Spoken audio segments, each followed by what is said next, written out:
ہمارے اسلام نے جہاں یہ کہا ہے نا کہ ماں کے قدموں تلے تمہاری جنت ہے، وہیں پر یہ بھی بتایا ہے کہ تمہارا باپ جنت کا درمیانی دروازہ۔ اللہ ہمارے اسلام نے کسی ایک کی تعریف بیان کر کے دوسرے کو معاذ اللہ گرایا نہیں۔ ماں کا اپنا مقام ہے، باپ کا اپنا درجہ ہے، باپ کی اپنی اہمیت ہے۔ ہمارے اسلام نے والدین دونوں کے مقام کو بیان کیا ہے۔ قرآن میں جہاں پر تذکرہ ہوا وہاں والدین کا ایک ساتھ ہی ہوا ہے، حدیث میں بھی ماں اور باپ کا ایک ساتھ کئی اس طرح کی روایتیں ملتی ہیں۔ اگر ہم اپنے معاشرے میں دیکھتے ہیں تو اصل میں مسئلہ یہ ہے کہ ماں کی شان کو اتنا بیان کیا جاتا ہے، اتنا بیان کیا جاتا ہے کہ لگتا ہے کہ باپ کچھ نہیں ہے، کوئی حیثیت ہی نہیں، کوئی حیثیت نہیں ہے۔ حالانکہ ایسا نہیں ہے، ماں کی شان اپنی جگہ، باپ کا مقام اپنی جگہ، دونوں الگ الگ چیزیں ہیں، دونوں کو الگ الگ ترازو میں رکھا جائے۔ ایسا نہیں کہ بس ماں کی شان بیان کر دی گئی تو باپ کا درجہ کم ہو گیا۔ اگرچہ محدث نے ذکر کیا ہے کہ ماں کو فضیلت حاصل ہے، ماں کو فضیلت حاصل ہے، مگر باپ کی اہمیت تو ہے نا اپنی جگہ۔ باپ نہ ہو تو اس کے بغیر جو ہے نا وہ ماں کا وجود ہی نہیں ہوتا۔ دیکھیں کہ اللہ تبارک و تعالیٰ نے باپ کو بھی بڑی شان عطا فرمائی ہے۔ باپ جو ہے نا یہ اس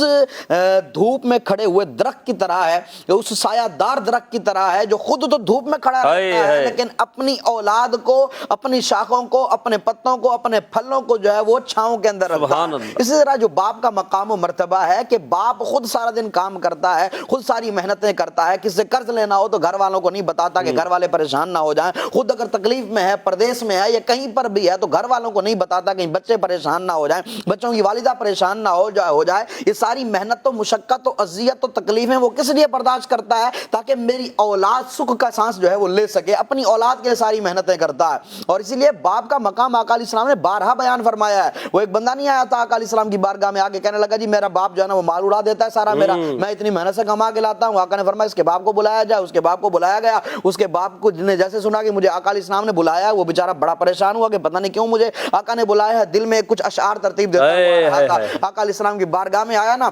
آقا نے پوچھا کہ تمہارا بیٹا کہتا ہے کہ تم اس کا مال اڑا دیتے ہو، تو اس کا باپ نے کہا کہ میرے بیٹے سے پوچھا جائے کہ آپ بتائیں گے میں کوئی فضول خرچیاں کرتا ہوں؟ میں بھی تو گھر والوں پر ہی خرچ کرتا ہوں، گھر والوں پر ہی اخراجات وغیرہ کا معاملہ دیکھتا ہوں، میں کون سا اس سے کوئی جو ہے نا وہ فضول خرچیاں وغیرہ کرتا ہوں یا اس سے کوئی عیش و عشرت کرتا ہوں؟ ایسا تو کچھ نہیں ہے۔ اتنے میں جبریل امین آ جاتے ہیں، آگے عرض کرتے ہیں یا رسول اللہ اس بوڑھے باپ نے اپنے دل میں کچھ اشعار ترتیب دے رکھے ہیں، ذرا اس سے وہ سنیں جو ابھی تک اس کے کانوں نے بھی نہیں سنے، یہ دل میں ترتیب دیتا ہوا آ رہا تھا۔ آقا علیہ السلام نے اس کے باپ سے فرمایا ذرا وہ اشعار سنا، دل میں ترتیب دیتا ہوا آ رہا تھا۔ تو اس نے جو اس کا خلاصہ بیان کیا نا کہ بیٹے تو چھوٹا تھا، تو ابھی پیدا ہوا تھا، تو چھوٹا تھا، تو تکلیف میں ہوتا تھا، تکلیف میں تو ہوتا تھا، درد ہمیں ہوتا تھا، بخار تجھے آتا تھا، تکلیف ہمیں ہوتی تھی، تیرا بچپن ہوتا تھا، ساری رات جاگ جاگ کے گزار دیا کرتے تھے تاکہ تجھے پریشانی نہ ہو۔ میں نے تیری خاطر اپنی زندگی گوا دی، اپنا سب کچھ جو ہے لٹا دیا، مال کماتا رہا، تیری خاطر سب کچھ تجھے دیا، تجھے آج بڑا کیا، تجھے اس قابل بنایا کہ تو اپنے ہاتھ سے کمائے اور اپنے گھر والوں کو کھلا سکے، اور آج تم ہمیں یہ کہتا ہے کہ میرا مال ہے، میرا مال ہے، ہماری شکایتیں لگاتا ہے۔ اس طرح کا اس اشعار کا مفہوم تھا۔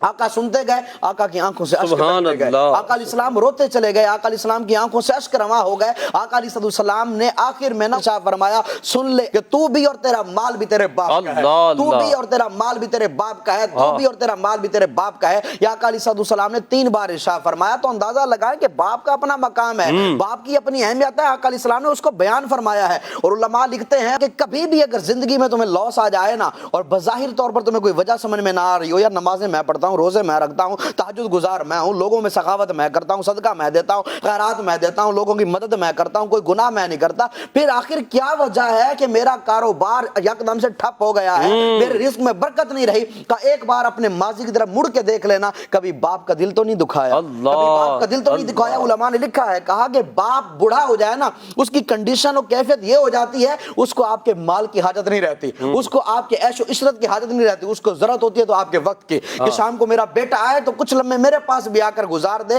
اور اسی طرح کہا کہ اپنے باپ سے مشورہ کر لیا کرو کہ بابا میں یہ کام کرنے لگا ہوں،